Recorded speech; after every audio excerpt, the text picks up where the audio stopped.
Assalamualaikum warahmatullahi wabarakatuh.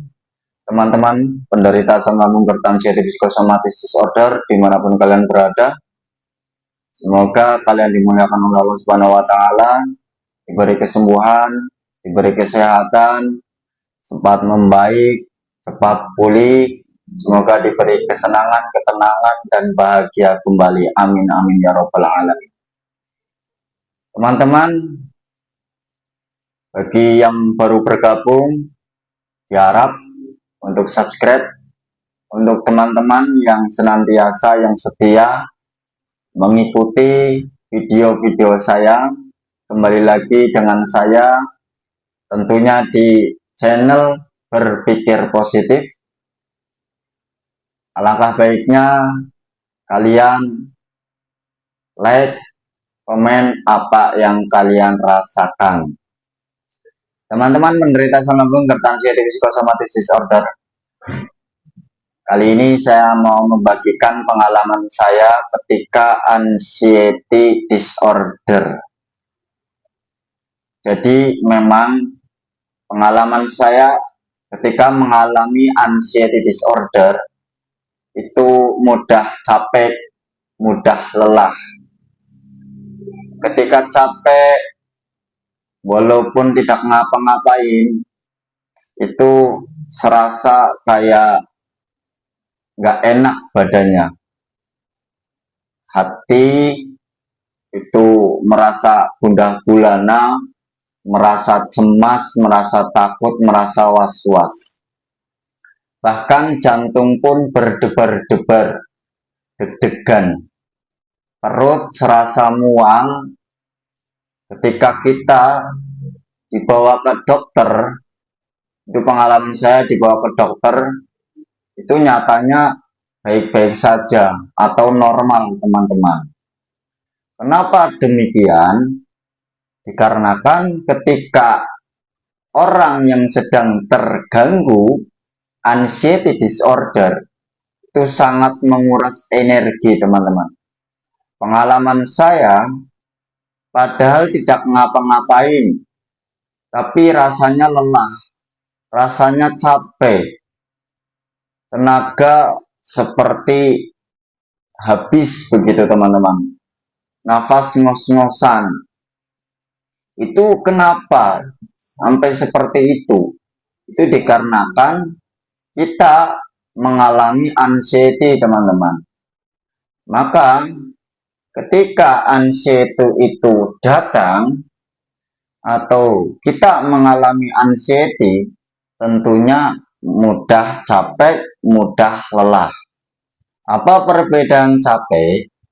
Dan capek itu lebih cenderung ke fisik, juga ke mental, juga mempengaruhi ke emosional, sosial emosional, begitu.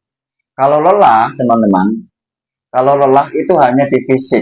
Contoh, kalian dalam keadaan sehat, kemudian bekerja. Nah, setelah bekerja itu kan merasakan lelah. Tapi itu kalau dibawa tidur, dibawa istirahat, bisa pulih kembali. Berbeda dengan orang yang terganggu anxiety disorder, teman-teman. Capeknya itu awet. Mau dibawa tidur pun, setelah bangun, itu juga belum hilang rasa capeknya. Karena apa? Perbedaan orang yang sehat sama orang yang terganggu anxiety itu di pola pikir. Maka solusinya agar kita tetap kuat alias tidak gampang terkuras energi kita, sekalipun kita sedang mengalami anxiety disorder, maka kita harus berlatih step by step secara bertingkat-tingkat, teman-teman, yaitu dengan cara merubah pola pikir kita, mengalihkan pikiran-pikiran kita agar kita tidak berpikir yang berlebihan. Kita berpikir yang sekiranya kita mampu saja, teman-teman. Nah, pengalaman saya ketika terganggu gangguan anxiety disorder, teman-teman, itu ketika lelah, capek, mau dibawa tidur pun susah, sulit teman-teman. Sulit, susah. Kadang ketika sudah tertidur, itu pun nggak lama terbangun teman-teman. Terkejut, bangunnya itu kaget. Nah itu, ternyata bagi penderita anxiety disorder, itu pikirannya terlalu ngacau, terlalu kemana-mana, terlalu berpikir keras. Biasanya bagi yang mengalami gangguan anxiety disorder teman-teman, itu mudah sensitif, mudah tersinggung. Karena apa? Pikiran kita yang sedang tidak baik-baik saja.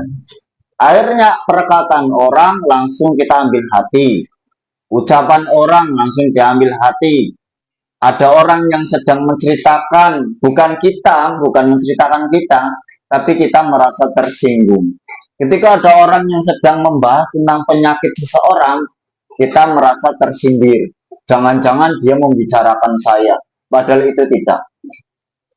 Nah, pengalaman saya ketika mengalami anxiety disorder, teman-teman, itu juga merasa hidupnya kayak nyata atau tidak nyata. Jadi kayak seperti orang yang hidup di dua dunia, antara nyata atau tidak. Bahkan seperti orang yang bermimpi. Itulah bagi penderita anxiety disorder, teman-teman. Nah, maka dari itu, agar anxiety disorder itu cepat membaik, maka teman-teman semua, pengalaman saya, pemulihan hanya 1 bulan teman-teman, alhamdulillah sudah membaik. Ketika sensasi datang sudah tidak dibikin cemas, tidak dipikir terlalu keras, tidak berpikir berlebihan, yaitu dengan cara apa? Dengan cara melakukan aktivitas-aktivitas yang positif, yang sekiranya tidak melelahkan. Biasanya yang gampang atau mudah untuk proses penyembuhan teman-teman, yaitu melakukan sesuatu atau pekerjaan yang kita senangi seperti halnya hobi kita. Walaupun hobinya itu kalau dilihat membuat lelah, membuat capek, tapi kalau sudah dikatakan sudah jadi hobinya, itu nggak mungkin akan cepat merasa lelah atau capek, teman-teman. Nah, maka ketika melakukan aktivitas-aktivitas positif yang ringan-ringan saja bagi yang belum memiliki hobi yang tetap, yaitu melakukan aktivitas yang positif yang tidak melelahkan. Juga rutin melakukan olahraga di pagi hari ataupun sore hari, teman-teman. Untuk apa? Untuk mengembalikan hormon dopamin kita, hormon kebahagiaan kita. Terus agar mengembalikan hormon serotonin kita, agar kita bisa mengontrol stres kita, mengontrol mood kita. Ketika sudah kembali, nanti rasa capek yang kita alami, teman-teman, akan berkurang, akan membaik, teman-teman, akan baik-baik saja, tidak mudah deg-degan, tidak gampang berdebar-debar jantungnya. Kalian mau percaya atau tidak percaya, bagi yang belum periksa, kalian periksa deh. Pasti ketika kalian periksa di EKG, pasti jantung kalian, bahkan paru-paru kalian, bahkan lambung kalian pasti normal, teman-teman. Ketika rasa deg-degan, jantung berdebar-debar, padahal tidak memikirkan apa-apa, tapi rasa cemas, rasa takut, rasa was-was, bahkan gundah gulana, itu ternyata pola pikir kita yang terlalu berlebihan, akhirnya jantung kita itu respon. Terus kemudian sensasi-sensasi itu muncul. Nah, maka dari situ lakukan 3P, teman-teman. Tetap menjaga 3P, pola pikir, pola makan, dan pola hidup. Juga sembari melakukan metode-metode jalan-jalan pagi ataupun jalan-jalan sore, juga mau melakukan aktivitas-aktivitas yang positif, yang ringan-ringan saja.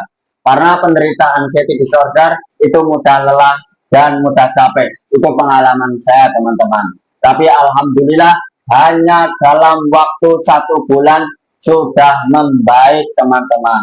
Ya, saya yakin kalian pasti bisa. Kalian pasti cepat membaik, teman-teman.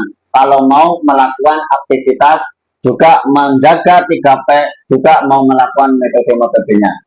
Jangan pernah berpikir yang uh, terlalu mabra-mabra atau kemana-mana alias ngaco, teman-teman. Kalian itu harus menggedor mental kalian, harus memasang mental yang kuat di dalam hati dan pikiran, teman-teman. Jiwa yang kuat, mental yang kuat harus kita miliki, teman-teman. Jangan sampai mental kita semakin down. Kita harus lawan agar mental kita semakin kuat. Harus berpikir positif. Kita harus menengok kepada orang-orang yang terganggu anxiety sampai 3 tahun, 8 tahun, 10 tahun, bahkan ada yang 20 tahun, nyatanya dia sembuh, teman-teman.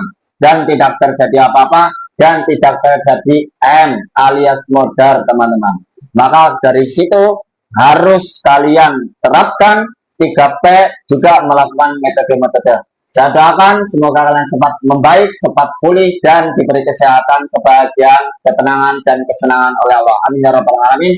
Wassalamualaikum warahmatullahi wabarakatuh.